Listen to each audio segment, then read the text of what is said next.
Yo, YouTube, it's your boy Toku, and we're back again with some more Kamen Rider videos. We got a video called The Complete History of Kamen Rider 1971 to 2024.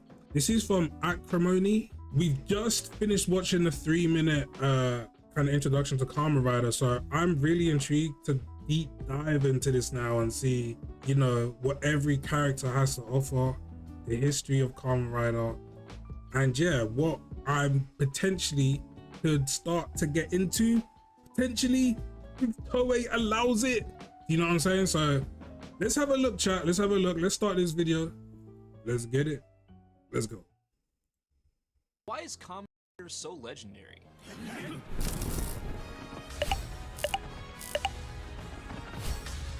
From 1971's original Kamen Rider series to 2024's Kamen Rider Gav, the Kamen Rider franchise has built an incredible legacy and a rich history within Japan and throughout the entire world. This one looks the coldest to me. I'm not gonna lie, chat. A lot of you said, yo, just pick the one you feel like you would enjoy the best. I ain't gonna lie. I know I have locked into Zets a little bit and I did enjoy it.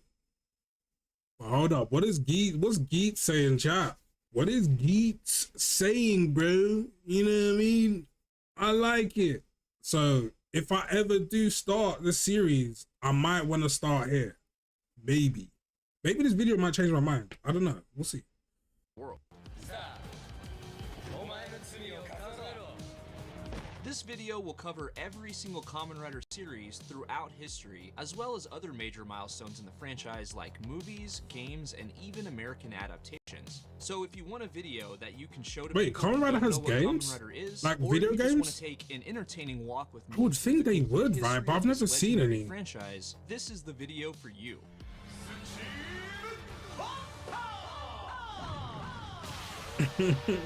I like the call-outs, To tell man. the story of the Kamen Rider franchise, we first have to go all the way back to 1938, where a young child named Ooh, that was Shotaro cool as Onodera hell. was born in the town of Tome in Miyagi Prefecture, Japan. Shotaro would take on the name Ishinomori, and he showed a lot of Oh yeah, creativity R.I.P. and though, talent for chat. creating characters from a young age. He showcased his abilities in various manga competitions throughout his childhood before he would eventually create a character named Skullman that would of course go on to become Kamen Rider.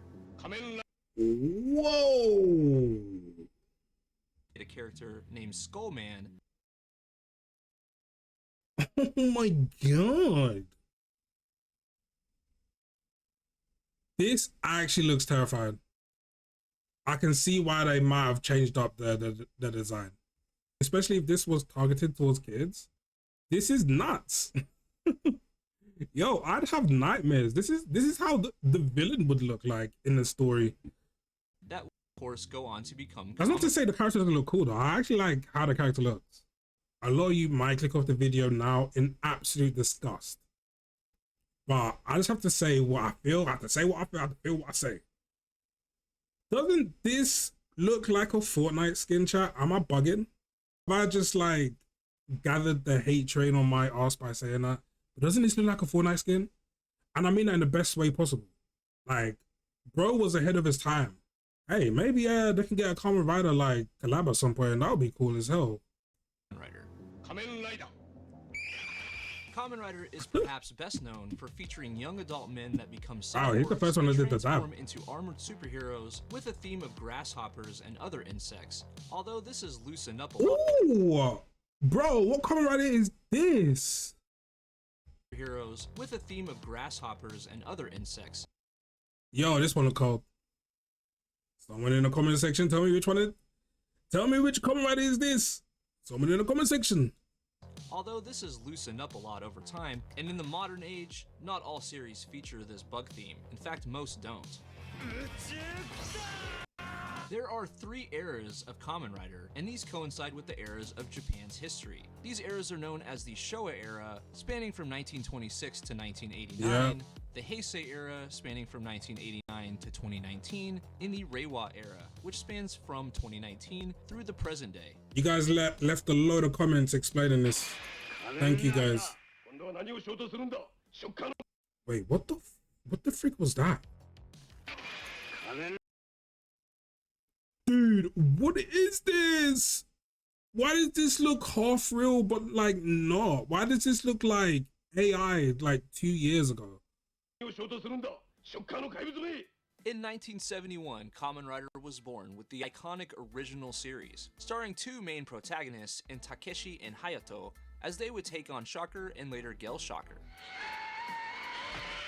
Unlike modern-day seasons of Kamen Rider, this series ran for a whopping 98 episodes. And we will start with the story of Takeshi Hongo, a college student who was turned into a cyborg by Shocker, but they were unable to fully convert his mind, and he would rebel and battle against them.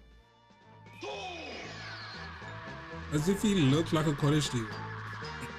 While filming a motorcycle stunt, Takeshi Hongo's actor Hiroshi Fujioka was injured and had to be replaced. They would replace him by Hayato Ichimonji, played by Takeshi Sasaki. Yeah, apparently he broke both of his legs, right? Together, Doing a becoming stunt. the iconic Double Riders. This series set iconic tropes such as Kamen Rider being a cyborg fighting an evil organization, and of course his preferred method of transportation, his rider machine Cyclone. To say that this series was iconic and legendary would be a huge understatement. Kamen Rider V3! In 1973, Toei would follow up the success of Kamen Rider with Kamen Rider V3, a direct sequel, featuring returning characters from Kamen Rider.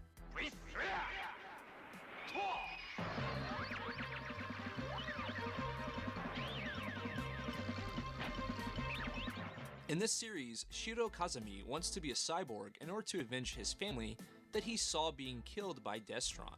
He becomes mortally wounded while risking his life to protect the other riders. So in return, they turn him into Kamen Rider V3. This series features okay, chat. You weren't lying when you say the stories get kind of tragic. Yamaguchi, who has one of the most unique rider suit designs in the franchise, being that his mouth is exposed through his helmet. Yeah, that is a little bit weird, right? Everybody else has their Our protagonist Shiro mask covering their entire Hiroshi face. Miyauchi, who also played Owl Ranger in Go Ranger, Big One in Jaka, and Chief Counselor Naoyuki Miura in O Ranger, plus multiple seasons of the Metal Hero franchise. This guy is a token Metal Hero? What's that?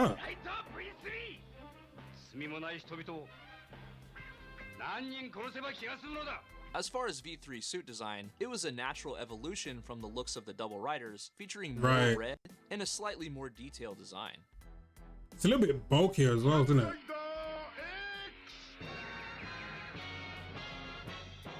1974 was the year of Kamen Rider X, where our main protagonist Keisuke and his father were betrayed by Keisuke's fiancée in order to assist God, the government of darkness, leading Keisuke and his father to become mortally wounded. The government of darkness is so crazy. Expert, turned Keisuke into a Kaizorg. The acronym being God though is kind of saucy, I can't even lie. They were cooking with that though. They were cooking with that though. As X Rider or Kamen Rider X in order to save his life. Who was a robotics expert, turned Keisuke into a Kaizorg, also known as X Rider or Kamen Rider X, in order to save his life.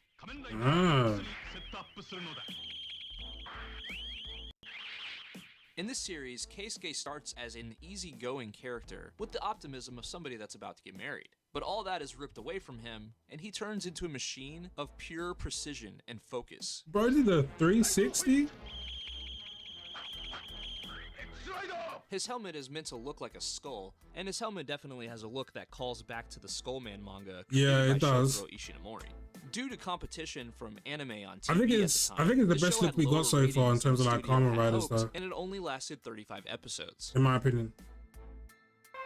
How many episodes? Only from anime on TV at the time. The show had lower ratings than the studio had hoped, and it only lasted 35 episodes. Still a quite amount of episodes though, no? Also in 1974, we had Kamen Rider Amazon. This is the shortest Kamen Rider Amazon series one ever, and one of the most violent. This show follows Keisuke, who was lost in the Amazon. The clips I've seen of these, he was raised by wild animals before eventually being adopted by an Incan tribe. Nearly his entire village would be killed by Golgos, but not before an elder in the tribe performs a ritual to give him the power to become Kamen Rider Amazon. Ah, so it's not even a cyborg thing this time. This was an incredibly iconic and is this like biologically changing into the Kamen Rider, like, or like, because it still looks like a suit? I don't know. unique new look for Kamen Rider with a helmet design and a suit design that had never been seen before. This was the first rider to not use a belt to Henshin, and the first Kamen Rider series since the original to not have any previous riders returning. This is also the very last main Kamen Rider series that did not have a Sentai season air alongside it. Okay. 1975 saw the release of Kamen Rider Stronger, which was originally planned to be the final Kamen Rider series. This show follows Shigeru Joe, whose best friend and mentor Goro is killed by Black Satan. Because of this, Shigeru lets himself turn into a cyborg or Kamen Rider Stronger.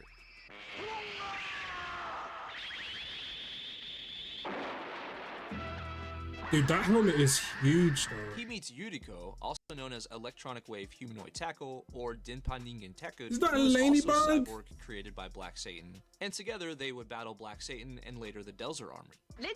So she don't like, is she just a cyborg and she doesn't count as a Kamen Rider? I guess because she doesn't like have a bike? I don't know. Where's all the female like Kamen Riders? Created by Black Satan, and together they would battle Black Satan and later the Delzer Army. Black Satan.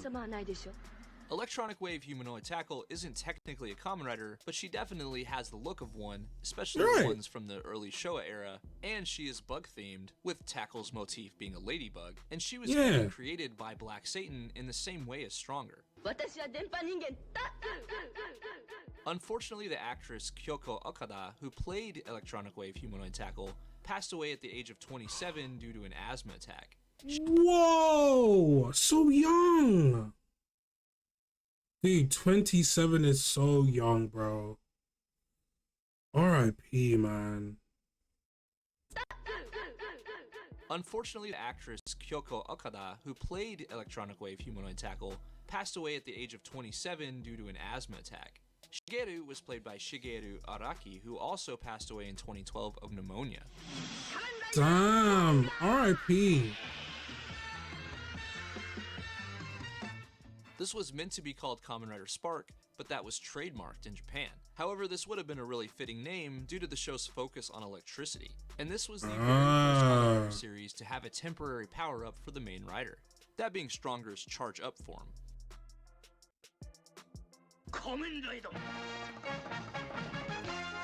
4 whole years later, the Kamen Rider fandom would be introduced to Sky Rider. This was meant to be a reboot of the This original rider Kamen looks Rider tall as series hell. after the franchise had been off of TV for 4 whole years. Hence the name and similar suit design to Kamen Rider Ichigo. This show would revisit classic themes and tropes from the first 2 Kamen Rider series. Is he flying? That's a fact. In Sky Rider, we follow Hiroshi Tsukuba as he battles Neo Shocker. Eventually, the idea of this being a reboot was phased out over time, and classic Kamen Riders This nigga is super into tall. the continuity of the rest of the era. With a name like Sky Rider, this series was very focused on flight. However, this was also phased out over time. And as far as I can tell, this was because Shotaro Ishinomori was unhappy with the flight special effects, i.e. he... I mean, yeah, let's get it right. What year we in? Even for the year we're in, bro, like those effects, chat. Those were not it. So I'm glad they kind of scrapped that idea. Like how it looked when Sky Rider was flying around. I do like his look though, Sky Rider. In 1980, we were introduced to Kamen Rider Super 1. Our protagonist, Kazuya, volunteers for cybernetic surgery in the International Space Development Program in the United States, so he can be an astronaut who doesn't need a spacesuit to survive in space. Unfortunately, before he can make it to space, the base where his operation is being performed is attacked by the Dogma Kingdom, with everyone else being killed.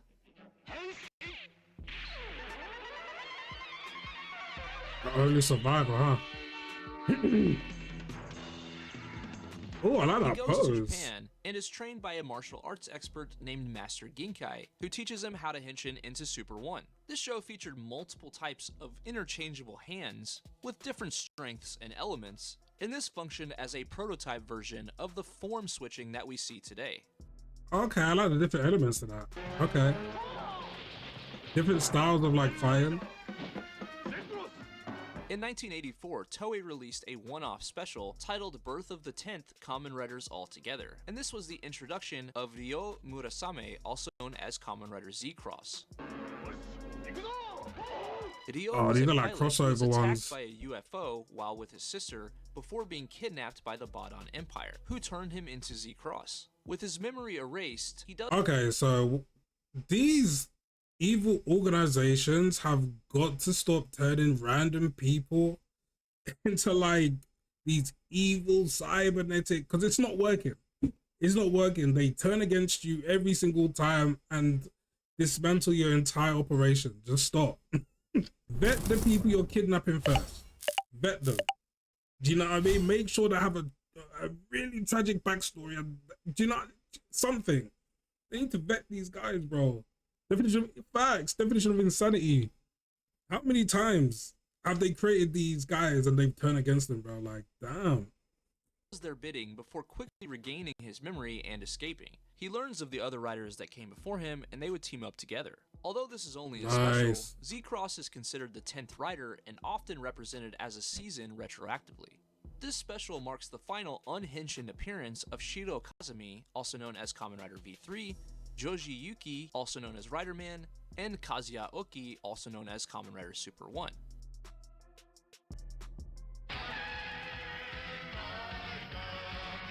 (1987) saw the release of one of the most popular and loved series in the history of the Kamen Rider franchise in Kamen. It makes sense, chat. Kamen Rider Black just looks cool as hell from jump. From jump. I feel like, and the way his demeanor, he's just got like aura by him. I feel like he doesn't do too much. It's just straight. Do you know what I mean? Like he's walking you down as if he's like Batman or something. Like there's not too many like. It's just straight bang. But that's what I feel like. That's what I get when I look at him. You know what I mean? Release of one of the most popular and loved series in the history of the Kamen Rider franchise in Kamen Rider Black. This is a legendary entry marked by a dark tone, a gritty look, and a very emotional story. This show is a drama in the fullest sense. Black introduces us to Kotaro Minami, who is portrayed masterfully by Tetsuo Kurata, and he delivers a heavy and impactful performance where you're gonna feel the agony that he feels during his fight against Shadow Moon and the Gorgon. Shadow Moon, huh? It was around this time that the look of Kamen Riders in general started to change a little bit. The helmets became a little less bulky, and the armor started looking a little more like armor instead of cloth. The aesthetics here and the tone, which I like, by the way. I like the fact that they took that direction. For years to come. Just looks way better.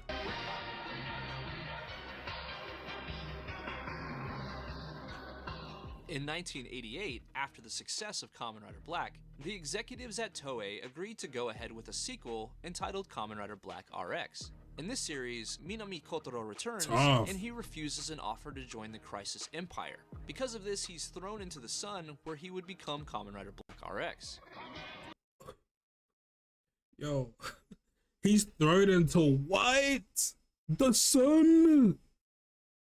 How did he even survive that? So did I hear that right? I heard that right? We gotta go back. What? Series, Minami Kotaro returns, and he refuses an offer to join the Crisis Empire. Because of this, he's thrown into the sun, where he would become Kamen Rider Black RX. How do you just throw someone into the sun? Like, there's gotta be better ways of dispatching it. Which was a red car instead of Kamen Rider's signature motorcycle. And this was also the first show to introduce form switching into the franchise officially. Yeah, that form is cold, chat. That form with the bike, silver like lines. Yeah. Oh, what the? 1992 was an absolutely packed year for the Kamen Rider franchise. Shin Kamen Rider Prologue, a film celebrating the 20th anniversary of the franchise. Because this was 20 years later, this film was meant to attract fans of the original series that had now grown into adults, and that's why the film was a lot darker and more violent. Our protagonist here is Shin Kazamatsuri, who is fused with grasshopper DNA against his will, leading him to fight against the Institute of Super Science, or ISS. Oh no. Oh no, chat. This looks like a straight up Spider-Man villain, bro. If you never told me this was Kamen Rider, bro, I'm like, this is a Spider-Man villain, bro. Spider-Man, where you at? Peter Parker, we need you. Against his will, leading him to fight against the Institute of Super Science, or ISS. Shotaro Ishinomori originally planned for him to be called Oh my god. Institute of Super Science, or ISS. Shotaro Ishinomori originally... Look at that face, bro. These effects are crazy. It's not even effects, it's like prosthetics. These prosthetics are insane, bro. Like, that is genuinely terrifying, bro, than any, like, special effects, bro. That shit look real. Planned for him to be called Kamen Rider Gaia with a more traditional look, but later on they changed this to Kamen Rider Shin and gave him a suit that was more biological and insect-like. Ishinomori himself even appears in this movie as a spy. That one's insane. I don't know if I could watch that one. Also in 1993, we had the release of Kamen Rider on the Super Famicom. Bro, there were Kamen Rider games. Kamen Rider series released 20 years after the show that this is like a Streets of Rage, no? Game, allowing two players to play as Kamen Rider. This is giving Streets of Rage, although I've never really played it. This game made always it seen possible clips. for a new generation to experience the universe of the original Kamen Rider series, and you can even play it with a friend. What console was that on? I don't know if he said. Isn't that Ultraman? Am I bugging? A huge 1993 was Ultraman vs. Kamen Rider, a TV special featuring mini clips and interviews with the people involved from both shows, where we have Kamen Rider growing into a giant to fight alongside Ultraman. I'm kind of interested to jump into Ultraman as well. Like, what is the difference between the both of them? And it kept the spirits of these legendary Toku characters alive and well. Kamen Rider J. 1994 that was the cold. Wait, I like J, that. The first rider to be able to grow into a giant. Koji Segawa is a photographer who is killed while attempting to protect his little sister named Kanna. He's thrown over a cliff and Kanna is captured. Every Kamen Rider has a tragic backstory. It's actually not. Someone's dying. Someone's dying, bro. They cannot catch a break. Like, do you know what I mean? Wait, someone has to die. Resurrect Koji, and he becomes Kamen Rider J, who is assisted by his aide Barry. J is played by Yuta Mochizuki, who also played Geki in Zyuranger.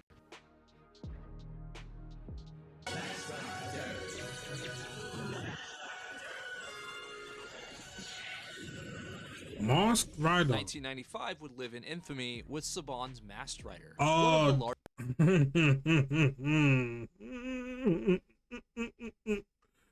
They tried it, yeah. They tried to jump on the wave, bro. They thought they were part of the gang. Chat. I want to know who gave them the keys, though. Who gave them the keys to try this out? It was like, yeah, we can make this our own. I could just tell this doesn't live in infamy with isn't good. Saban's Masked Rider. And I'm not the watched largest blemishes on the resume of Kamen Rider. I have traveled a vast distance from the planet Edenoi. Huh? After the success that nigga was like, huh? That's so real. Yo, I'm dead. At least it was super aware, bro. At least it was super self-aware. Oh my god. He's literally came from a different planet. Like, what are we talking about right now? So you're not even human, dog. He's already legendary, bro. I feel like throughout the entire series, the little black kid is just like, I don't like this guy, bro. There's something about him. I mess with the black kid already. of Power Rangers during the 90s, Saban and Toei decided to team up in order to bring Kamen Rider to the English-speaking world. This resulted in what is widely considered to be one of the worst adaptations of all time. What the hell is going on here? Shazam? From planet Edenoi, who travels to Earth alongside his companion Furbus, who looks like a giant Furby, and he meets a family who are pretty much devoid of personality and acting skills. Ecto phase, activate!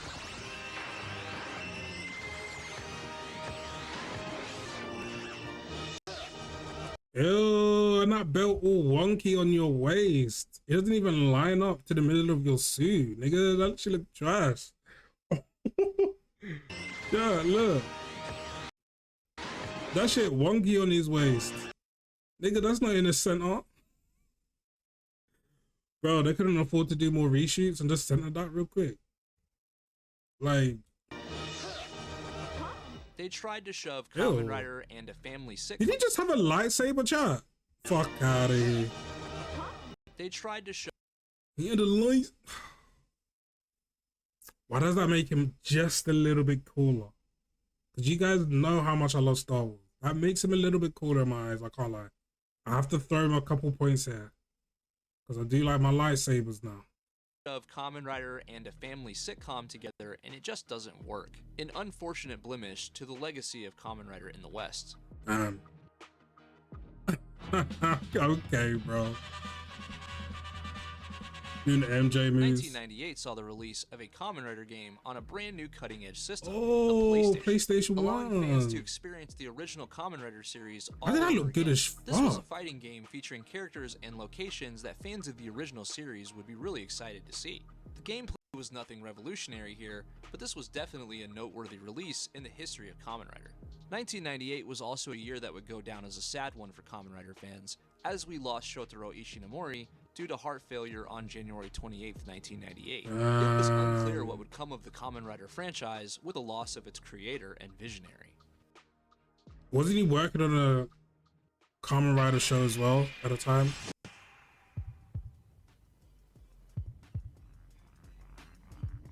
In 2000, Kamen Rider would return inside of the Heisei era with a new hero, a new legend in Kamen Rider Kuga. This was the first series in 11 years.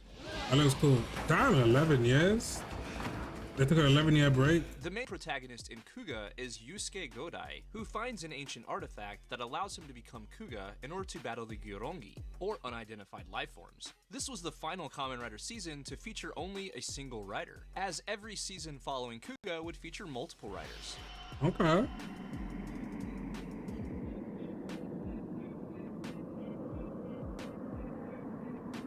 Kuga would also feature multiple forms that were different color swaps and featured different weapons. And this was also the first season to air alongside a Super Sentai season on the same network, leading to Superhero Time.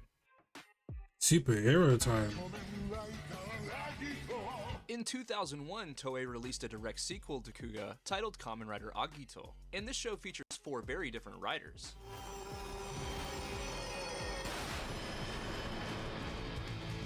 Shoichi becomes Agito, a magic-based rider whose name is Latin for move or keep moving. Makoto Magic-based, huh? a mechanical and technology-based rider who's based off of Kuga and actually puts a suit on.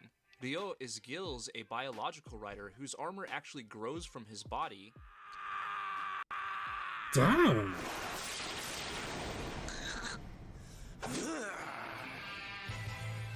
And Kaoru is... So wait, he grows horns and now he's instantly more powerful? Fair enough. This era of like Kamen Riders is giving me more of like the early Power Rangers feel, in my opinion. I'm sorry to bring up Power Rangers again, blah blah blah blah blah, but it's what I grew up watching, and it's the only thing I can really compare it to. You know what I mean? I've not watched any of these other shows you guys have watched. I wasn't cultured like that. All I had was Power Rangers, bro. Think Kamen Rider Guild is suffering.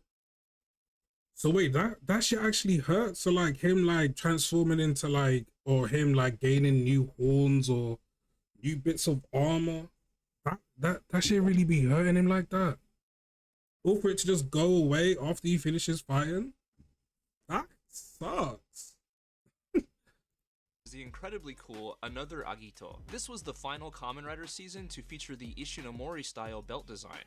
Also in 2001, the Ishinomori Manga Museum, named after Shotaro Ishinomori, opened in Ishinomaki, Miyagi Prefecture, Japan, to showcase some of the most culturally significant manga in history and to educate people on an art form that Shotaro Ishinomori himself loved so much.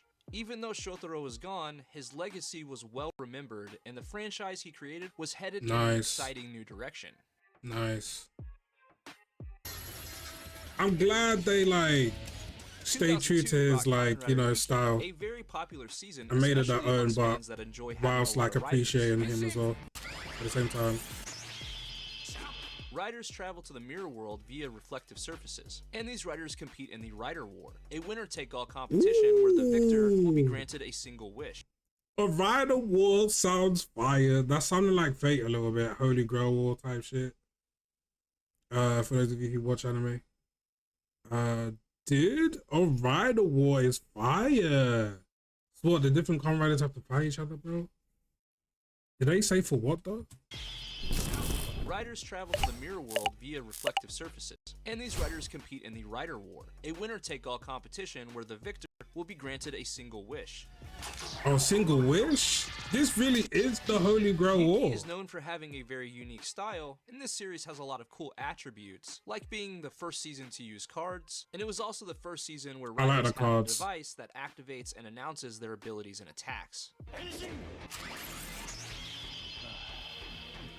This was also the first season to feature villain riders.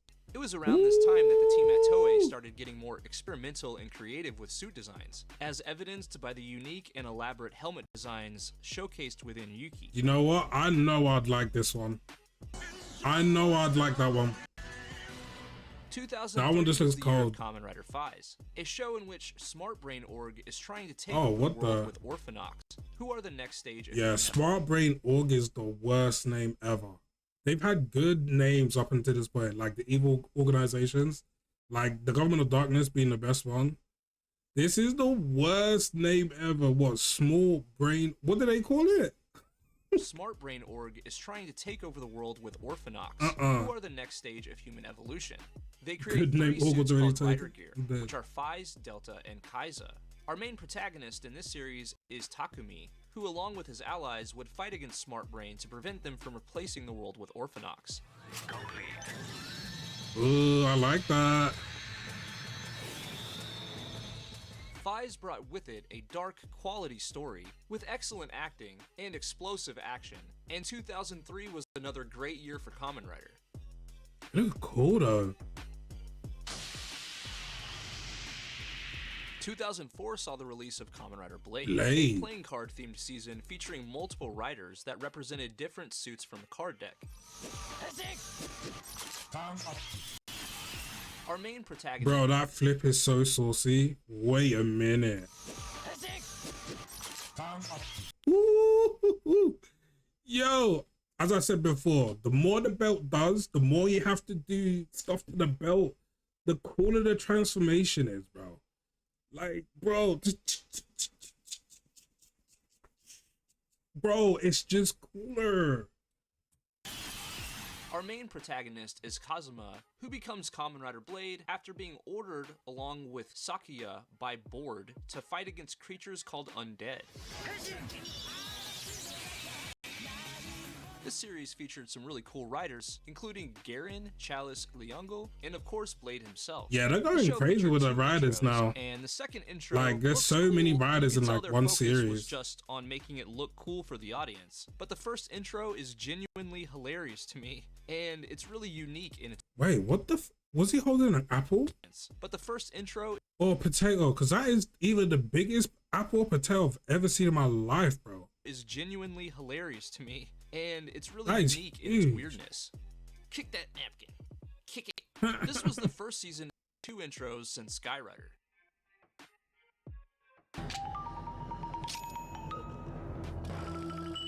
In 2005, Toei released Kamen Rider Hibiki. This show wasn't even originally designed to be a Kamen Rider series, and in pre-production, many different themes were tossed around, including ninjas and yokai, but when Bandai demanded that the Kamen Rider name be attached to the project in order to sell more toys, the original themes would be dropped, and the character would become an Oni-themed Typical Bandai, huh?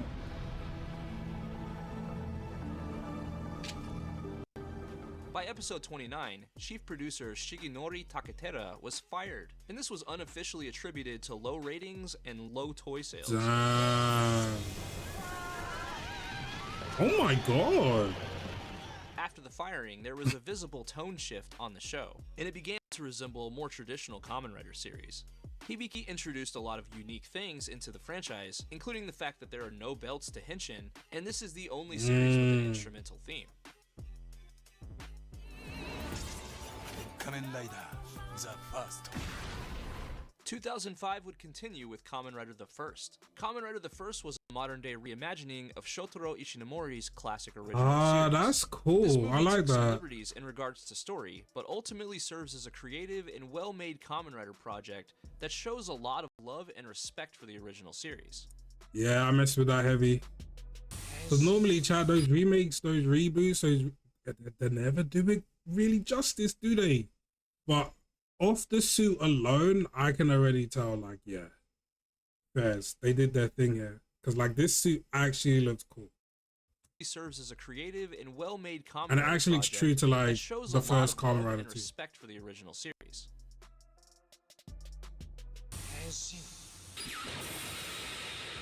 2006 was an important year for Kamen Rider, as we would be introduced to the very first HD Kamen Rider series in Kamen Rider Kabuto.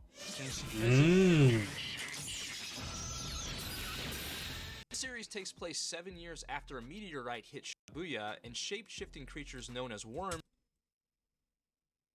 Shibuya catches no breaks, bro. It's the location where everything always goes down. Place 7 years after a meteorite hit Shibuya, and Damn. shape-shifting creatures known as worms emerged from the disaster. This show Shape-shifted is crazy. Giving a unique The effects are funny. That is funny, bro. emerged from I'm the disaster. sorry. This show added a cast-off feature, giving a unique external layer of armor over the rider's base armor, something completely fresh and new to the franchise. Yeah, that's This dope. show is notable for having a lot of unique riders with varied story arcs. The main protagonist is named Soji, and he's very unique within the franchise due to being extremely arrogant most of the time. Amazing good. Kabuto is also very unique due to its food and culinary focus. Oh.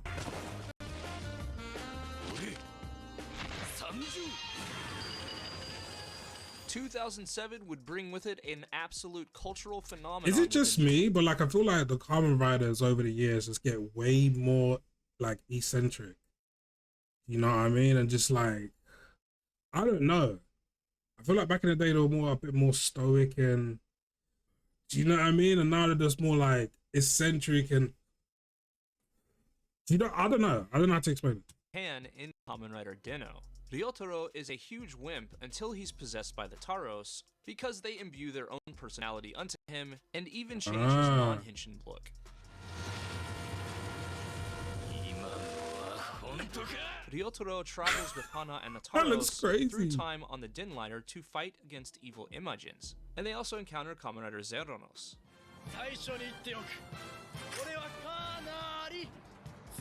Takeru Sato, who plays Ryotaro, claims that the reason for the show's success was the comedic timing. Because the show was so successful, it would lead to a mountain of revenue for Toei and more crossovers than any other Kamen Rider series in history. Ah, okay. Super successful then.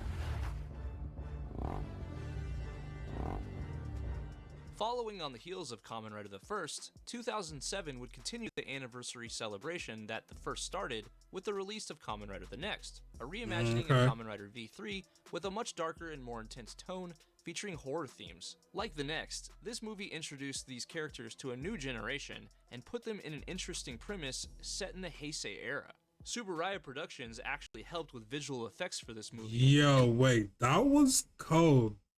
This nigga slowed down his motorcycle Subaraya Productions just to kick actually that helped guy off with of visual his. effects Ooh.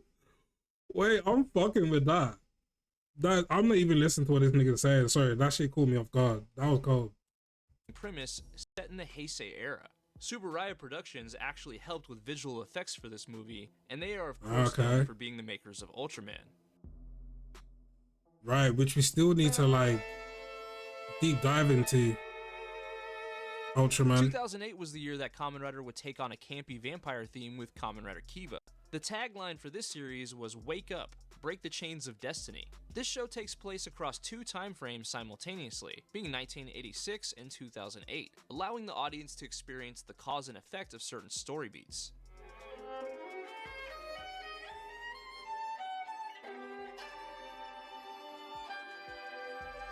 Our soft-spoken protagonist is Wataru, an introvert who's a human and Fengar hybrid, and this is actually a huge part of the plot. where we will explore Wataru's family history and his place within the hierarchy of the Oh, Fangire what species. the hell?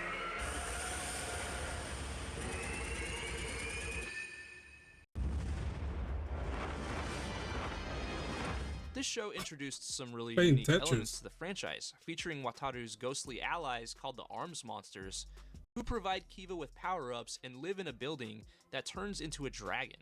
This show also introduced us to Kibat, a bat that bites Wataru's hand to facilitate his henshin.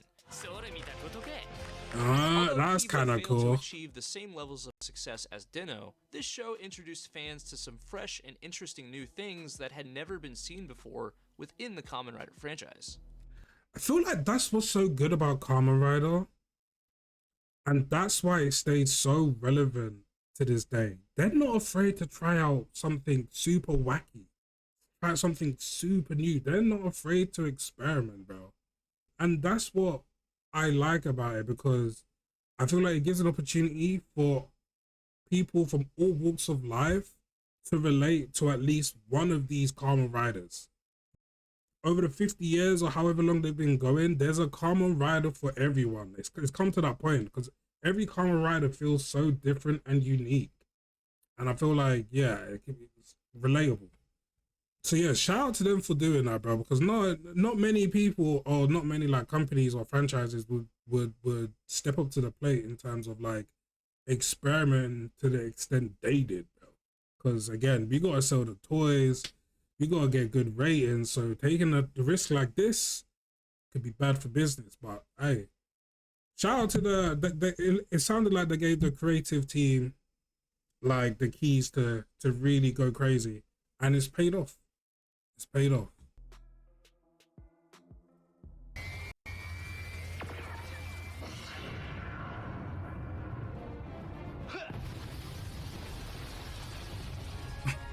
Going into That was cool as hell, but now I'm trying to think, like, how many people died via you just aura farming like that, bro? Like, shoot, those shards of glass, bro, that alone has like injured mad people.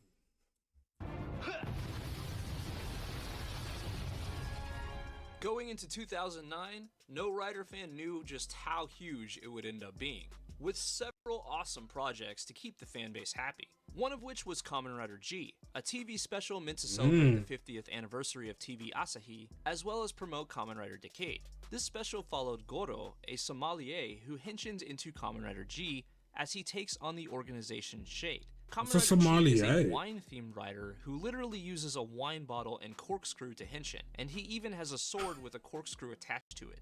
This is what I mean about, bro, they experiment so much. Such a wacky idea. What, a wine glass and a wine cork to what?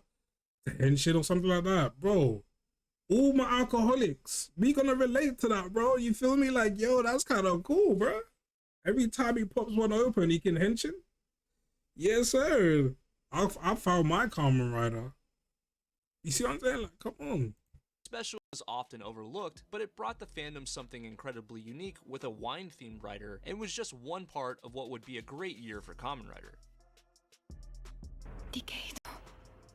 In 2009, we of course got Kamen Rider Decade, an anniversary season celebrating 10 years of the Heisei era. This show had two catchphrases. One is connect everything by destroying everything, and Heisei Rider 10 years early. Although the show only had 31 episodes, it was stuffed full of fan service and was focused primarily on making longtime fans happy. Bro, they have entire seasons dedicated to crossovers. This show exists amongst the larger Riderverse, I feel where like our that's main so protagonist, fire, bro. Not many shows can Tsukasa, do that. also known as the Destroyer of Worlds, henshins into Kamen Rider Decade, and he travels to the universes of other Heisei-era riders as they are converging into one. He can even henshin into other riders from the Heisei era. Damn, that's kind of broken. Although Decade was a shorter season, the impact of the show was undeniable, as Decade would be featured in many crossover projects over the years.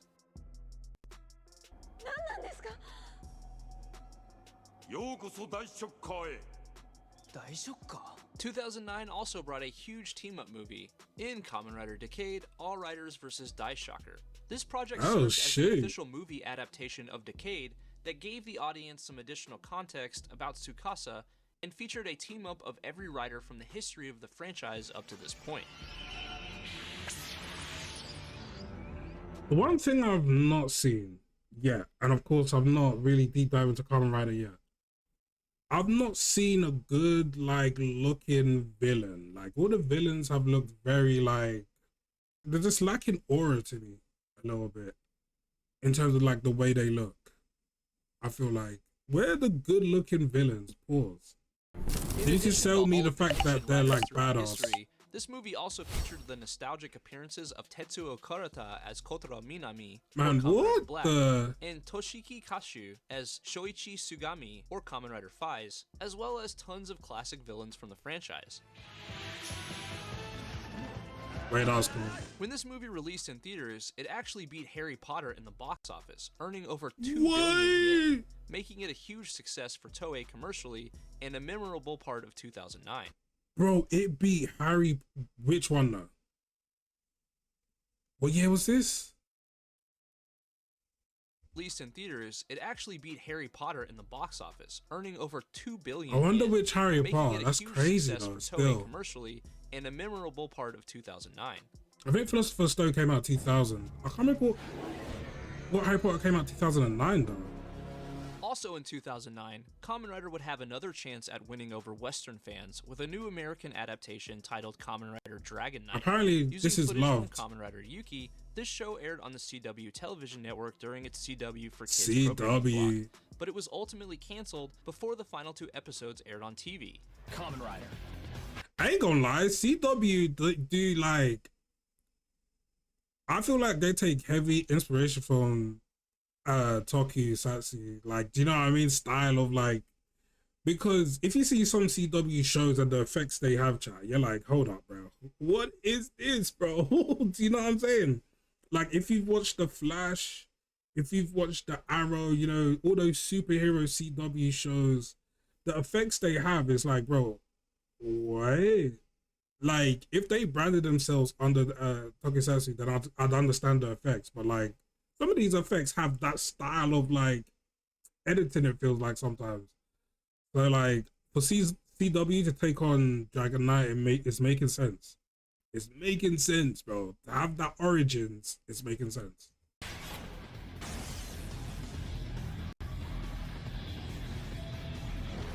Producer Aki Komine convinced Toei to let him make a pilot for an American adaptation of Kamen Rider in the same style of Power Rangers, and ultimately Ryuki was chosen It for is the giving Power adaptation Rangers a little due bit. to the large quantity of riders and the fact that Ryuki has a female rider.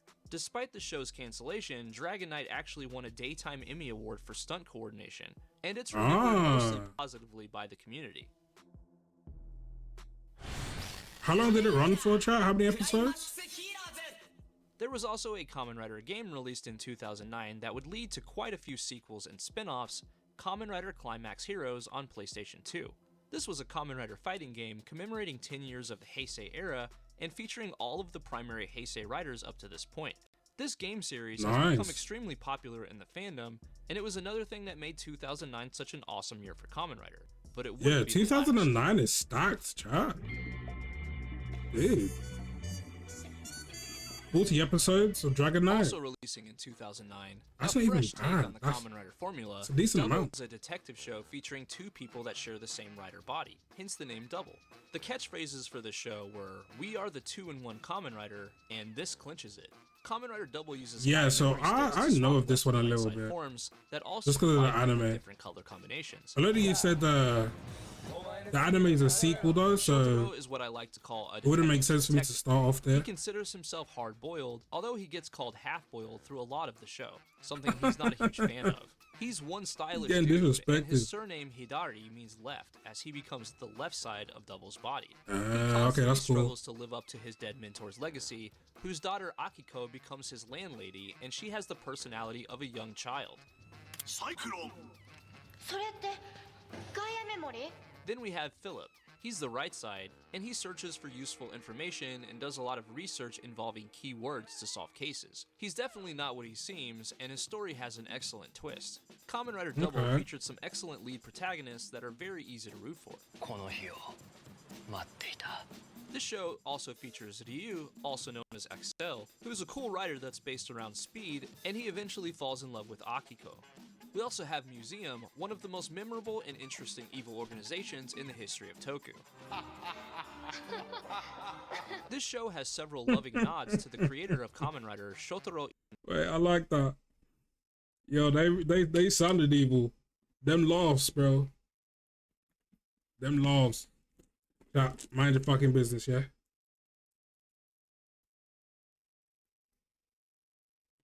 He even has an evil cat, bro. Let me guess. What color is that? Let me guess. Ginger. I bet it's a ginger cat, bro. Cause them cats, them ginger cats, there's something wrong with them. does please tell me. Cause he's got an evil cat. He has to do the chair turn with the cat on his lap and him stroking it. He has to have done it. If not, then he's not as evil as I thought he was. Nomori, including Shotaro Hidari having the same name, the green and black color scheme reminiscent of the Showa era, I do and like Kamen Rider Skull, a reference to the Skullman manga the concept that of Ishinomori two created in years one. prior. You know, adds more complexity to the. This was It the adds first more Kamen Rider complexity, series like- to use the term Kamen Rider in English I think it letters looks on the cool as logo well. and in marketing, The two because different before colours. this it was always Masked Rider. Double will always be remembered as a cool, fresh, and well-written entry into the franchise.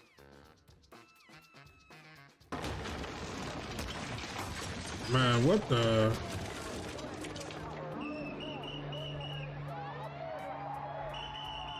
2010 brought us Eiji, also known as Kamen Rider Oz, a nomad with a tragic past who dresses like a hobo and has a not-so-secret obsession. That shit cold. Sorry, his henshin is cold. Might be one of the coldest we've seen so far. What are we talking about? He takes a coin, puts it in something else, and it ring. And that shit flashes up around him, bro. That shit. This is what I'm saying, bro. It's the type of shit to make a little kid go crazy, because you're sitting there and you want that belt, and your mom gets you that belt on that Christmas day, chat, and you're spamming it, and you're actually seeing the rings. You actually see, bro. I'm telling you, child, that shit is real, bro. That shit is real. 2010 brought us Eiji, also known as Kamen Rider Oz, a nomad with a tragic past who dresses like a hobo and has a not-so-secret obsession with underwear. Bro, underwear. Eiji encounters Ankh, the arm of a greed, which is a creature made of metals that feed on the desires of humans, played by Ryosuke Miura, who also played on a show called Saber X, and the charisma and the interactions between Eiji and Ankh would be a standout of the season.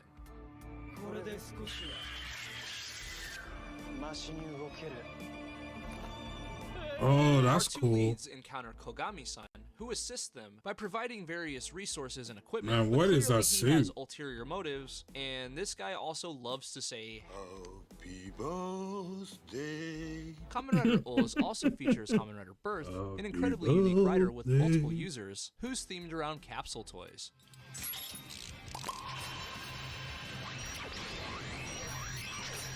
Oh shit. One thing that's really unique about Yo, Oz that is was that he's cool. able to mix and match metals to combine different forms, but he becomes really cool and powerful when he combines 3 of the same type, like Tajiri. This show is critically and commercially successful, and Oz would continue the streak of excellent Kamen Rider seasons at the time.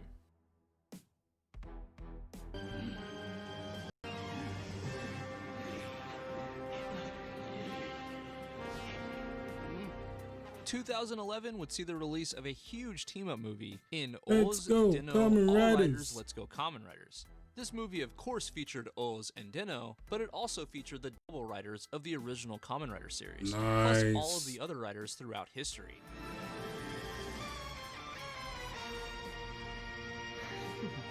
Serving as a celebration commemorating the 40th anniversary of the franchise and the 60th anniversary of Toei Company, this movie continued the tradition of fan service and crossovers within the franchise. The fandom was also treated to some nostalgic appearances from other non-Rider Toku characters like Kikaider, Inazuman, and Zubat. And Man, where are these niggas from? other non-writer toku characters like I don't know how I feel about this character, chat. I'll be real. I'll be so damn real with you. What is he looking like? Chat, if this guy came to save my life, I'm running away. You know what I mean? Like, bro, I'm running away. Yo, evil organization, take me to your headquarters, bro. Anywhere but here. I don't want to be here. Kikaida is super popular in Hawaii.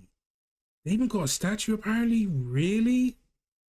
Is that me or is that just random? Like, you're super popular in Hawaii, dude. That's like, they must have like exclusively shown their show there. Like, them Hawaii residents didn't have anything else to lock into at that time. Or maybe it's good, chat. Maybe I'm just shit on it for no reason. Maybe it's actually good. Also treated to some nostalgic appearances from other non-writer toku characters like Kikaider, Inazuman, and Zubat, and a cool new form from O's using the Imogen and Shocker medals. Ooh. Appropriately, the catchphrase for the movie is "Oh the world, these are Japan's heroes." Oh, the Due world. to the large amount of legendary heroes featured here, and this movie served as a great showcase of the Kamen Rider franchise to new I ain't gonna lie, fans. chat. Me against all these Kamen Riders, I'm winning, bro. All I need to be equipped with is one bug spray. Have all of them. Oh, he had bug spray. I wonder if that's an actual thing, chat. Did one of these villains have like a bug spray? That shit actually worked? Like, it's one of these weapons of bug spray, and it was like, no, my only weakness. That'd be kind of funny. If not, they should. Served as a great showcase of the Kamen Rider franchise to new fans. Oh man, what the? Later on in 2011, we were introduced to one of the most unique and fresh Kamen Rider seasons of all time in Kamen Rider Heisei. A 40th anniversary project themed around space and centered around the Kamen Rider Club of Amanogawa High School. Our main protagonist is Gintaro, an eccentric and charismatic new student who recently transferred and is determined to be everyone's friend.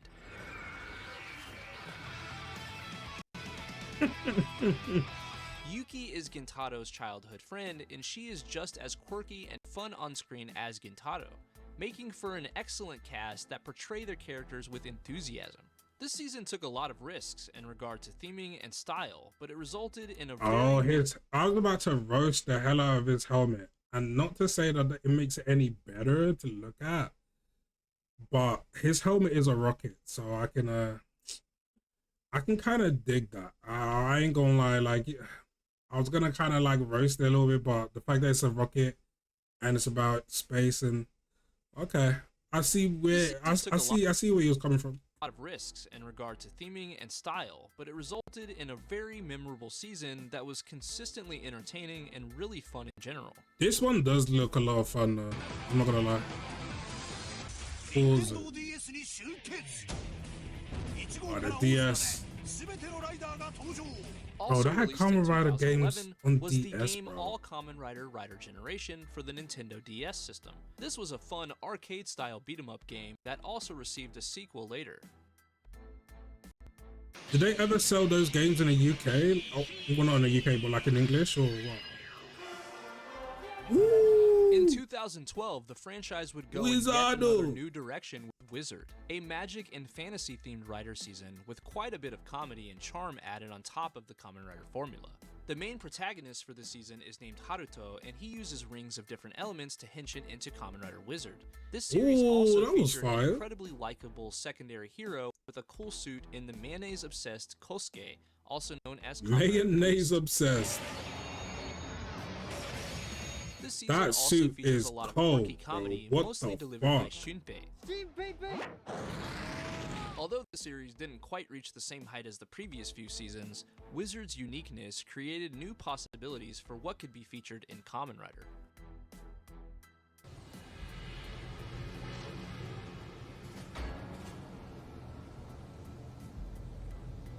2012 also marked the 10th anniversary of TV Asahi's Superhero Time TV Bro. block, and to celebrate, Toei... What kind of threat do they be coming up against? What kind of threat do they be coming up against to always be teaming up like this?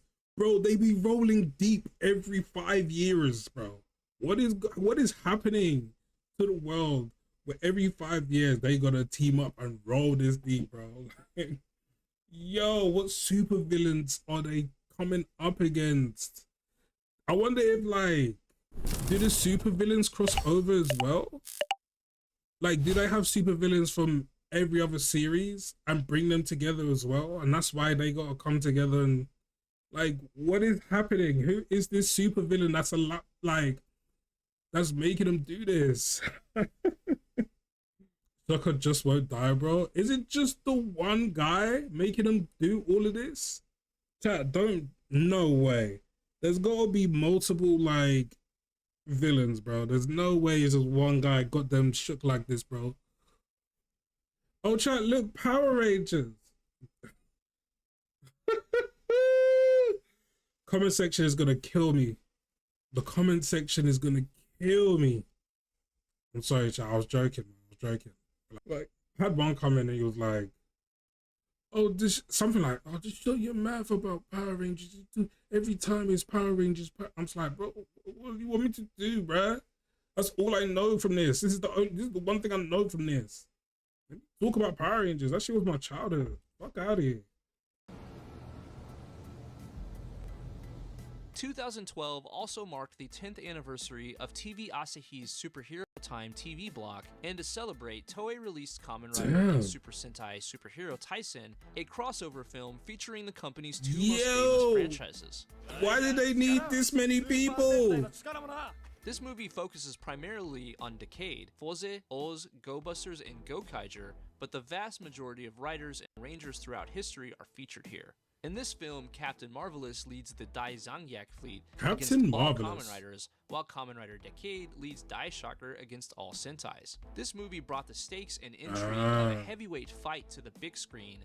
And this is like an all-out war, bro. This makes me want to, like, crossovers like this makes me always want to go back and deep dive into every character's, like, series, bro.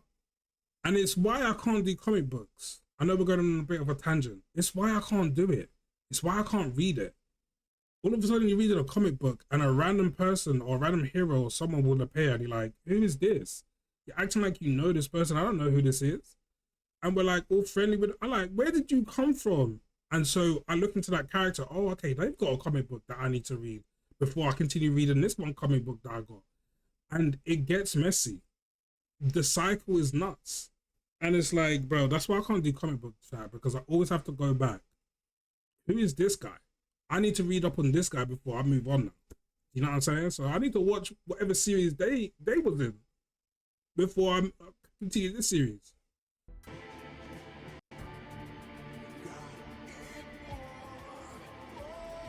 2013 would continue the trend of wild and fresh ideas being implemented into the Kamen Rider formula. Bro, of course it's crazy. And very unique season, Kamen Rider Gaim. This show features dancing fruit samurai, which might sound childish on surface level, but this show actually has a surprisingly dark tone at times, with a lot of depth and weight to the story. Oh, really? There we go. In the universe of Gaim, reality has become almost unbearably hard and depressing for most people, so dance troupes are formed to liven up the community, and one of these troupes is called Gaim. Kota is our main protagonist who becomes Kamen Rider Gaim, and he displays a charisma and relatability that makes it very easy to root for him. Wait, is he is this suit inspired by like an orange or something? This show was another treat for fans of Rider versus Rider battles and infighting. And Gaim is generally remembered very fondly by most of the community, and it would be impossible to tell the story of Kamen Rider without Gaim. Oh, okay.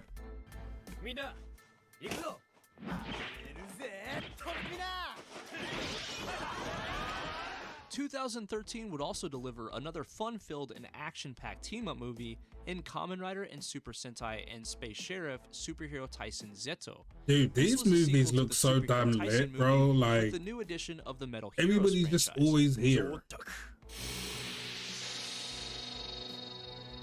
Oh, fuck. It looks like This movie RoboCop. features heroes from the 3 major Toei franchises on screen together to fight against the emerging Space Shocker, in a thrilling and nostalgic celebration of Kamen Rider and all of Toei.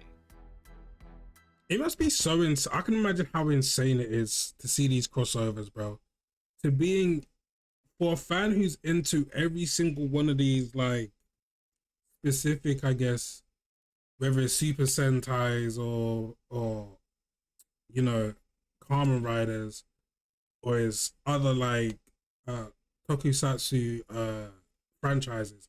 Just seeing them all cross over in the same movie must be like insane. Like, you must be going crazy as a fan of all of that. Like, bro, I can just imagine it, bro.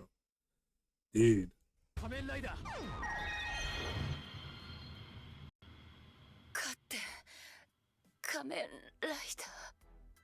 In 2013, Toei and Bandai Namco released a game titled Kamen Rider Bat Ride War On the for the PS3? PlayStation 3. This game is considered a hack and slash style game and features every Heisei rider up until Wizard. This game lets you take on large groups of enemies at a time during battle scenarios designed to make you feel like a powerful Kamen Rider. The success of this game would lead to several sequels over the years. They should low-key do a Dark Soul Kamen Rider game, though. Or am I just super wrong in that? 2014 would see the release of Kamen Rider Like, I'm Drive, talking about, a like, card combat, and release though, focused wise. season. Shinsuke is an officer that was demoted into the Special Investigation Division, where he investigates slowdown and fight against the Roid Mutes.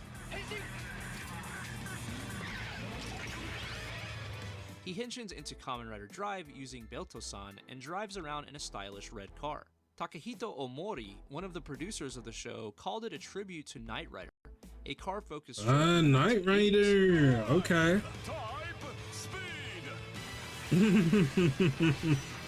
The Okay, theme I song hear for it. this season is sung by Mitsuru Matsuoka, who also played Kamen Rider Eternal in Double. Drive was a well-written and much liked season that added to the Kamen Rider legacy in a positive way and kept the fandom entertained in 2014.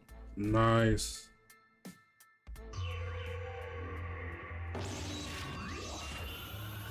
2015 was a bit of a slow year for Kamen Rider, with the only project of note being Kamen Rider Ghost. This series used themes revolving around the afterlife as our main protagonist Takeru searches for the icons that will prevent his permanent death.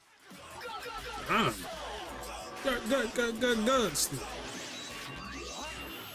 The suit designs of the season feature bold colors, elaborate helmet ornamentation, and hoodies, a look that I appreciate even today.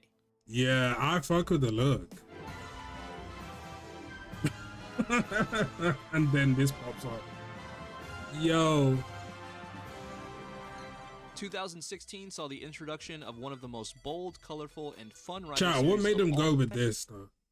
I want to know like the inner workings of why this came about. I'm just wondering, like, what was the inspiration for this? In Kamen Rider Ex-Aid. Celebrating the 45th anniversary of Kamen Rider, this is a show that takes place mostly in a hospital and focuses on a group In a of Gaim hospital? doctors that battle against the Bugsters. This cast is loaded with charm and personality, Doctors. especially our main protagonist, Emu. I'm a Kamen Rider. The suits have a really unique anime look, and almost everything has a look that It you does could have an anime perhaps look a little best bit. describe as being part anime and part retro gaming. It might sound like a strange combination, but it works really well, and the aesthetic of Ex-Aid makes the show Ooh, an okay, incredibly that one memorable looks- entry into the That one's got franchise. some sauce to it. I don't know if that's a different form or something.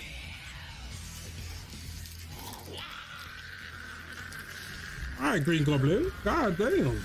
In 2016, the Kamen Rider fandom was also treated to a new rider series for adults called Amazons, based on the classic for Kamen Rider adults. Amazon, and Yeah, streamed yeah, on okay. Amazon Prime Video. This show featured a Really? distinctively more violent style compared with the mainline Amazon series, Prime, yeah? something that this show shares with the original. In fact, there's a lot of things from the show that I just can't show you on YouTube, because if I did, Kane Janai.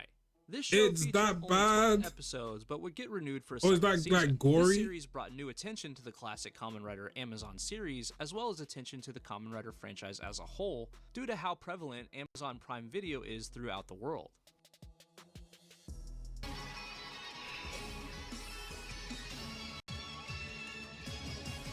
2017 saw the debut of a cool new science and math theme rider in Kamen Rider Build.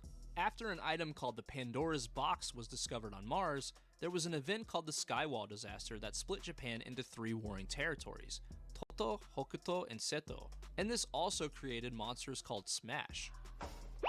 In order to deal with the fallout of this event and to defeat Smash, the Toto government enlists help from our main protagonist, Sento. Sento is unquestionably a genius who hinges into Kamen Rider Build. This series also features Ryuga, also known as Crossy, as a captivating secondary rider with a well-written story, as well as Ivorto, an alien that wants to assimilate all of humanity. Due to Build's unique world building, interesting characters, and great story, this show has remained as one of the most loved and well-remembered series in Kamen Rider history. Really? Chad, this one is up there for a load of people, yeah? 2018 brought us the final season of the Heisei era and the first anniversary season since Decade 10 years prior in Kamen Rider Gyo. This year's show is themed around time and time travel. Our main protagonist Sogo is destined to become Oma King Gyo, a ruthless tyrant of the future. To prevent this, Gaze goes back in time to kill Gyo, but a woman named Tsukuyomi has also gone back to protect Sogo. Oh, okay. As this is an anniversary season, we're treated to a lot of throwback riders and various crossovers that longtime fans will appreciate, including grotesque versions of the riders that oppose our heroes.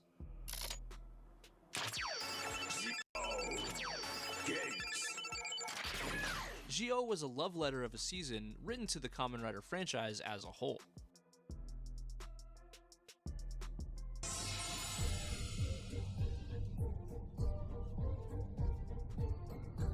Before the Heisei era officially came to a close, Toei released Heisei Generations Forever, a huge celebration of the entire Heisei era meant to appeal to fans both young and old. This movie is stuffed with fan service related to every one of the Heisei riders, and they each get a healthy amount of time to shine.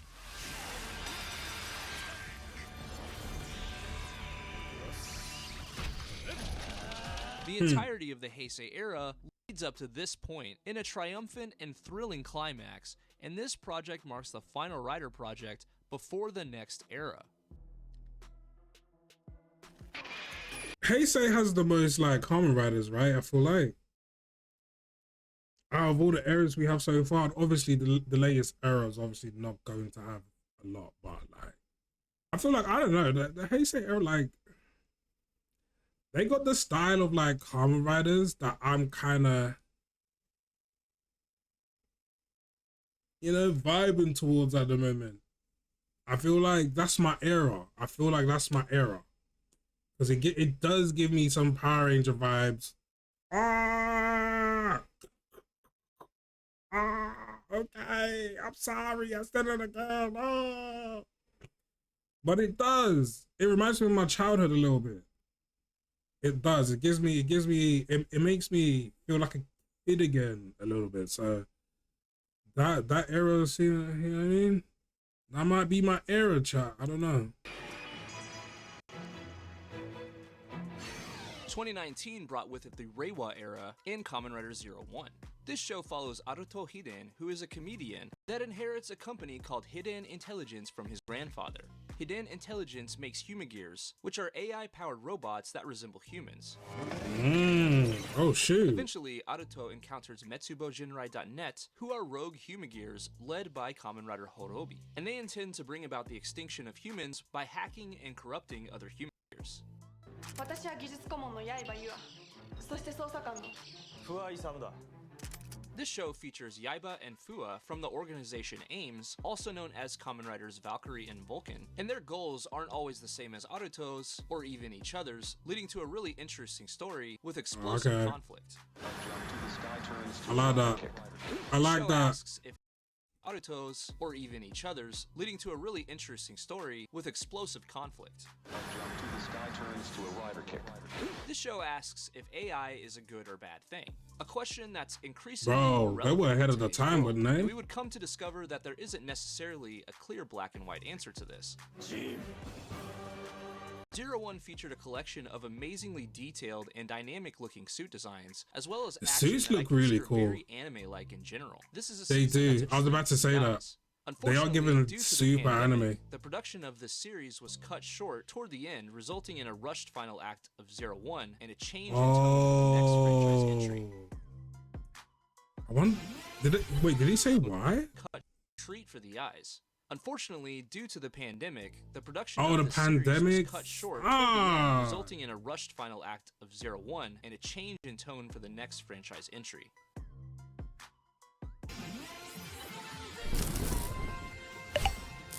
In 2020, after the pandemic, with 01's production being cut short and most people staying at home, it was decided that the next Kamen Rider season would have a warmer and more lighthearted tone. This resulted in 2020's Kamen Rider Saber, a fun and whimsical take on the Kamen Rider formula that features a more lighthearted tone and even an outro dance number, which was a first of the franchise. Our main protagonist is a dance number named Toma, who was quite possibly the most stylish rider since Shotaro Hidari of Kamen Rider Double. Ooh.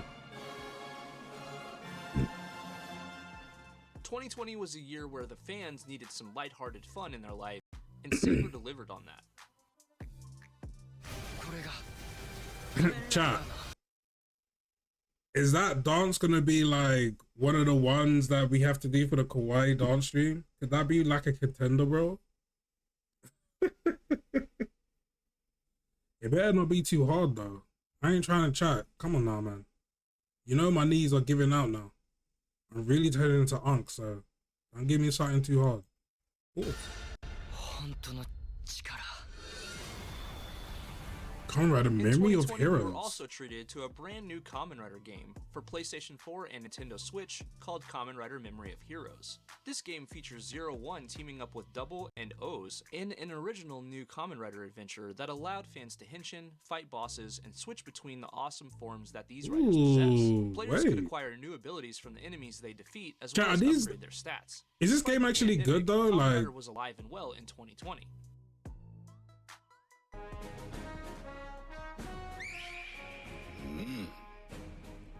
oh, did I bring it back again? Oh, is this a Early movie? 2021, we got Saber and Zenkaiger Superhero Senki, a crossover movie project between Saber and Zenkaiger to celebrate. Wait, is this so? Chat, help me out. Superhero Senki, a This is crossover Super Sentai, chat. This is Super Sentai. movie project. That third one is a jump scare, bro. Get him out of here. The third one is a jump scare, chat. 100%. What are we doing? Why has it got a mouth? Why has it got a mouth like that? Why is it open?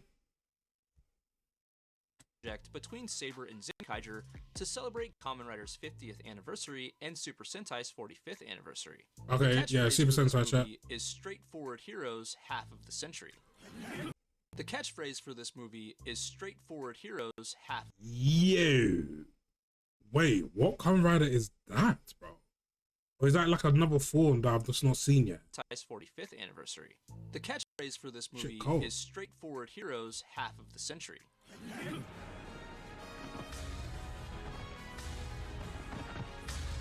During the events of the movie, They love riders doing the end up in turn. Zenkai world. They love it. Zenkaigers, other than Jiran, end up in the Saber world, and eventually they team up together as you would expect. This movie served as an excellent anniversary celebration for fans of both franchises.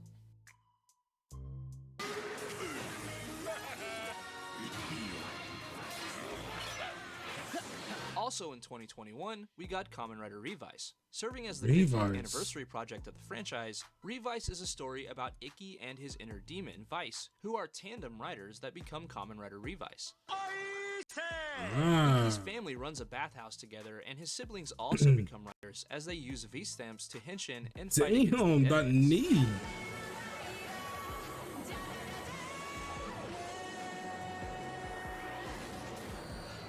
Revice brought a new style and vibe into the franchise, as well as some unique color choices for the riders. Oh, And that the was unique aspects of the cool. show make it memorable within the history of Kamen Rider. Fight! 2022 brought This the one right here, boy. That Geese might be the one. Let's see. Let's see what Geese is saying now. Fight! Fight! 2022 brought with it an absolute banger of a Kamen Rider season in Kamen Rider Geats. This series focuses on a battle royale with supporters and organizers from the future called the Desire Grand Prix. Oh, it's a battle royale. The winner of this battle royale will have their deepest desire granted to them, so the stakes are really high and the It's another Holy Grail War. It's another Holy Grail War, chat. I'm here for it. Battle royale will have their deepest desire granted to them, so the stakes are really high and the conflict is really interesting. Our main protagonist Why did he do that? Yukio, who is the definition of being cool. We also have the famous social media star Neon, also known as Nago, who has a really great story arc and she's very easy to root for. And then we have Keiwa, a happy-go-lucky character that goes through an intense story arc that turns him into a vengeful force of nature. This entry into the Kamen Rider franchise featured a great story, a great cast, superb action scenes. Geats was so successful that it even received a Blu-ray release in America. Okay. 2022 also gave us the reimagining of the legendary Kamen Rider Black story with Black Sun on Prime Video. A much more violent and politically charged take on the classic series. Bro, Prime Video got all of these, don't they? Well, not all of them, but you know. The 35th anniversary of Kamen Rider Black. If it's gonna be released in like the US, and legendary that series was. It's going to Prime Video. I mentioned it's really bloody. There's a lot from this show that I can't even show you on YouTube. Oh damn. Ah, the anime also gave us the direct anime sequel to Kamen Rider Double in Futo Pi. It is a sequel. That's so crazy. As they solve crimes and do Kamen Rider things in a post-museum world. Double is extremely popular, and the success of Futo Pi raises hopes that maybe someday the fandom will be treated to anime adaptations of more Kamen Rider series. And this show is getting a film release this coming November. Oh, they're getting a film release? Is that already out? Because I know this video is a little bit old. But obviously, for those of you who don't know, I have an anime reaction channel where I react to mainly anime. And yeah, dude, anytime a Kamen Rider anime comes out, or even like a Super Sentai one or a Power Ranger one or something, it does numbers, bro. Like, people really enjoy it a lot. I've not watched none of those animes though, as of like, yeah. I don't watch any of those animes, but every time one comes out, like, it gets a lot of praise, bro. So, and I think that's why a load of people right now, or a load of YouTubers you're seeing right now, are tapping into Kamen Rider, mainly because of the Tojima, right? The Tojima wants to be a Kamen Rider anime, I think is what it's called. Because they're looking at that, and it's such a good anime, apparently. I haven't watched it. Yeah, they're like, well, I gotta check out the Kamen Rider stuff now. So, yeah, I mean, these adaptations are always doing a good job, it seems. So they need to like lean into that, because you already know how big the anime fan base is now. It could really propel that and just make it even more famous. Not that it needs it. I'm not saying it needs it, but I mean, it can really, you know what I mean? Bolster like the fan base.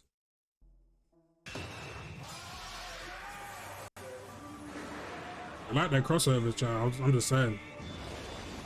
Whoa, whoa. In 2022, we also got the O's 10th anniversary movie, the 10th Core Medal of Fate, in which Eiji's story would come to an end. And many fans were quite bro. Okay. unhappy about how it ended. Unhappy? Damn, what happened?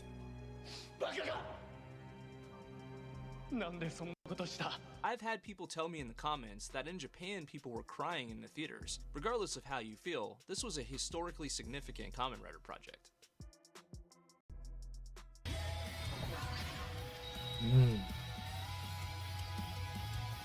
2023 brought us Kamen Rider Gotchard, a lighthearted and fun rider season focusing on Hotaro Ichinose, also known as Kamen Rider Gotchard.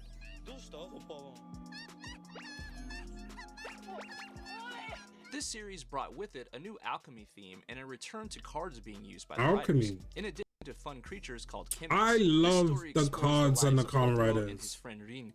There's a Kamen Rider and he's got a card. I'm with it. I am with it. I don't know what it is. about it. After some more serious projects, Gotchard was a season that had a few shortcomings in terms of story beats and character development, but historically the franchise tends to ebb and flow between lighthearted kid-friendly seasons and darker seasons with more mature stories. Gotchard leans more towards being a kid-friendly season, like I just described, but this isn't necessarily a bad thing, and That some nigga has some fans more might about him, view I it as can't a lie. positive.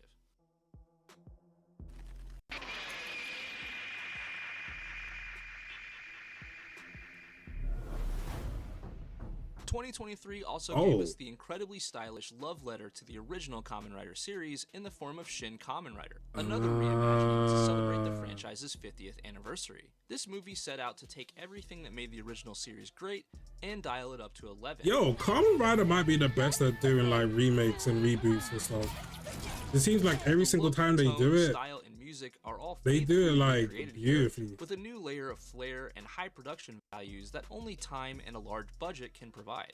This movie tells a story that's a combination Damn, this of does several look high story budget beats though, from chat. throughout the original series, and these elements are all stitched together in a really entertaining way. It's obvious that the people involved in making this movie had a ton of love for the franchise, and they put their hearts into making it. Wow. And now, in Shin Kamen Rider by the creator of Evangelion. Okay, a lot of people don't know that Evangelion is cool, but you know, I might say something controversial here, but is it as good as people say it is? I don't know. It might be controversial, but I don't know, chat. I don't think so. And now, in 2024, at the time of making this video, we finally have a look at the next rider coming up in Kamen Rider Gav, a snack-themed rider whose catchphrase is snack-themed. Bro, see what I'm saying? There's a snack-themed rider. What is gonna be next? Genuinely, chat, what is going to be next? The snack-themed rider. Like, I don't know. Like, do you know what? Yeah, I wouldn't be surprised if there was like a perfume rider next, bro. Like, do you know what I'm saying? Like, I don't know. Rider sprays himself and that's his henshin. I wouldn't be surprised, bro. Like, but they will take it there and they will make it like decent. It seems like it seems like all of these wacky ideas that they have, they execute it well enough. Now, listen, is that just because you guys are fans of Kamen Riders that you have like this bias towards any Kamen Rider that they bring out, that anything they bring out, you're gonna lap it up? Is that what it is? Be honest now. Or is this actually good? Do you know what I mean? Like, is it actually good, bro? A snack-themed Kamen Rider. What are we doing? Is that a marshmallow one? That one kind of looks funny. Dude, this one looks so bulky. The chocolate one actually looks kind of... He has a snack-themed rider whose catchphrase is "Sweets and evil, I'll eat them up." Sweets and evil, I'll eat them up. Yellow color scheme, along with some other cool-looking forms. And if history is any indicator, this will be another big year for Kamen Rider. They do say the goofier it looks, the better it normally is. The Kamen Rider franchise has given us some amazing characters, interesting stories, jaw-dropping action, and heart-wrenching drama. We've seen hundreds of riders fight for what they believe in or who they care about, tons of evil organizations be brought to justice, and we've been lucky enough to enjoy this amazingly weird and wonderful world of triumph called Kamen Rider. Kamen Rider! Thanks for taking a trip with me through the history of this awesome franchise. I'd love to hear what your favorite Kamen Rider moment is in the comments, and if you enjoyed this video, I would appreciate it a lot if you would smack the shit out of that like button. Thanks for watching. I'll catch you next time. Bye! Yeah, chat, go ahead and support this guy, man.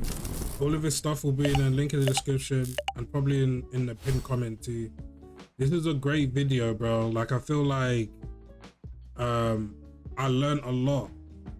And I got like a better idea of kind of like what era of like Kamen Rider I like more, what I like about certain Kamen Riders more. You know, obviously we got some tidbits, facts and information about Kamen Riders, which honestly, chat, I ain't going to retain every single piece of information he gave me, but it was definitely a joy to like go through this and just like see how Kamen Riders changed throughout the years and the eras, and yeah, like how they can just pull off the wackiest, most experimental ideas and execute it, and it worked. Listen, chat, great video. Again, is there any other videos you guys want me to watch? Make sure you put them in the comment section down below. And chat, listen, if you see a comment or a YouTube suggestion that you agree with, please like it as well, because you liking that makes it more likely for me to watch it. Like if I see a comment with a video suggestion and it gets a lot of likes, it makes me feel like that's what you guys want more. So like if you see a comment, see a video idea in the comment section that you guys want me to react to as well, make sure you leave a like. Just don't, like, do you know what I'm saying? Make sure you leave a like, bro. And yeah, we're gonna end off the video there, man. But if you enjoyed my reaction, make sure you drop a like, subscribe, comment down below what you thought, and I'll see you guys in the